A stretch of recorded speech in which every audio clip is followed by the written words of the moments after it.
Hey there, and welcome to this explainer. Okay, let's just dive right into it and establish a rock-solid foundation for how Python handles data under the hood. Whether we're building data analysis apps, jumping into machine learning, or crafting web tools, we absolutely need to grasp the basics of how information is dynamically stored and categorized. But before we can write any complex programs, we need to answer a really fundamental question. How does Python actually remember the data we feed it? Think about it for a second. When we type out names, numbers, or yes or no conditions, how exactly does the computer organize all this chaos of raw information so we can pull it up later? To figure that out, here is our roadmap. 1. The Python building blocks. 2. Variables and rules. 3. The 5 core data types. And 4. Checking and converting types. Let's start with section 1, the Python building blocks. Before we even get to storing data, we need to know how to leave a breadcrumb trail on our code, right? Programmers leave notes for themselves using comments. If you look closely at the syntax, single-line comments just start with a hash symbol. Once Python sees that hash, it literally ignores everything else on that line. And for longer, chunkier explanations, you use multi-line comments with triple quotes. Honestly, this is an absolute lifesaver for documenting code so it makes sense when you or someone else on your team comes back to it 3 weeks later. Moving right along to section 2, variables and rules. So think of variables as reserved memory boxes. Creating a variable is basically just reserving a little slice of your computer's memory so you can stash something inside. When you type counter equals 100 or name equals John, the Python interpreter dynamically carves out the exact right amount of space in the background to hold that specific integer or text. And this is where Python really shines with dynamic typing, especially compared to older languages like C or C++. You don't have to explicitly declare a variable's type before using it. There's zero need to write out float a before giving it a value. The magic just happens. The very second you use that equal sign to assign a value, like a equals 7.4039, boom, Python creates the variable. It also lets you be incredibly efficient with multiple assignment. You can assign the value of 1 to A, B, and C all at the exact same time, so they share the same memory location. Or, on the flip side, you can unpack completely different values into separate variables on a single line, like A, B, C equals 1 to John. It's so clean, and it really saves you from writing out endless repetitive lines of code. Now, you can't just name these memory boxes whatever you feel like. Python has strict, but honestly pretty logical naming rules. Variables have to start with a letter or an underscore, and they absolutely cannot start with a number. So var1 is totally fine, but one name, no way. That'll throw an error. Also, spaces are completely off limits, which is why we usually rely on underscores, like av_price. Oh, and a quick heads up, these names are completely case sensitive. Age with a capital A and age with a lowercase a, to Python, those are two totally different boxes.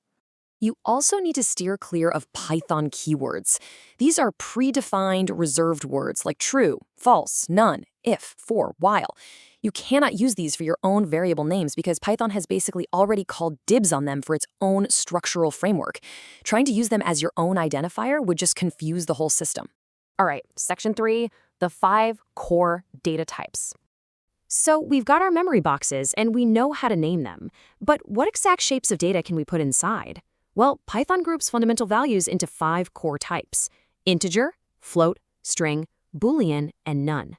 This is absolutely crucial because the type dictates your rules of engagement. Like, you can mathematically add 2 numbers together, but if you try to subtract text, Python is going to throw an error right back at you. Starting off, we have integers, usually just shortened to ints.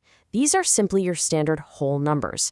They can be positive, like 13 or 1737, or they can be negative, like negative 1024. As long as there is absolutely no decimal involved, Python sees it as an integer type.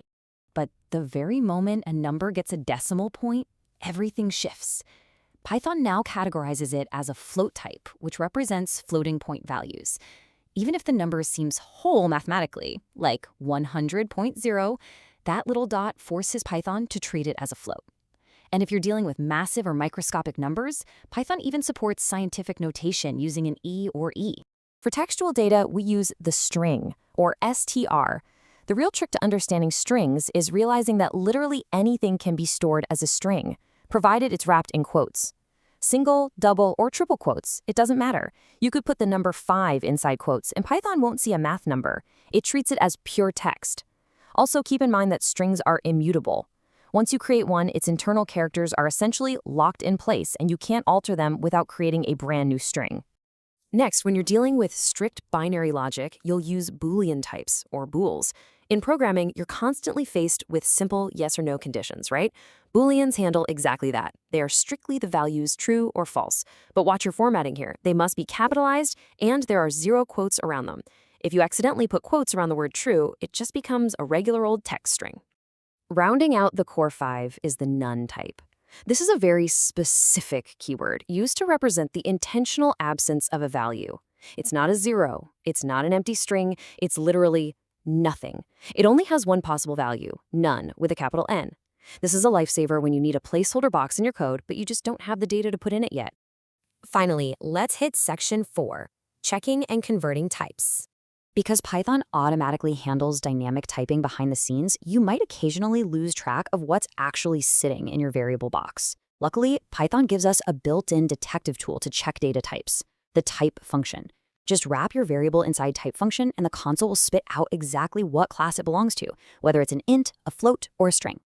But what if you need to change a type? That's type conversion. With implicit type conversion, Python safely upgrades things in the background, like turning an integer into a float during a math equation so you don't lose data. But you can also take the wheel with explicit type casting. This is where you force a type change using functions like int, float, or str. Say you have a string of 35, but you really need to do math with it, you just cast it using the int function first, so Python knows to treat it as a number. All right, we have covered a ton of ground today. You've got the memory boxes, the naming rules, and the 5 core ingredients. Let's think about how to actually apply this.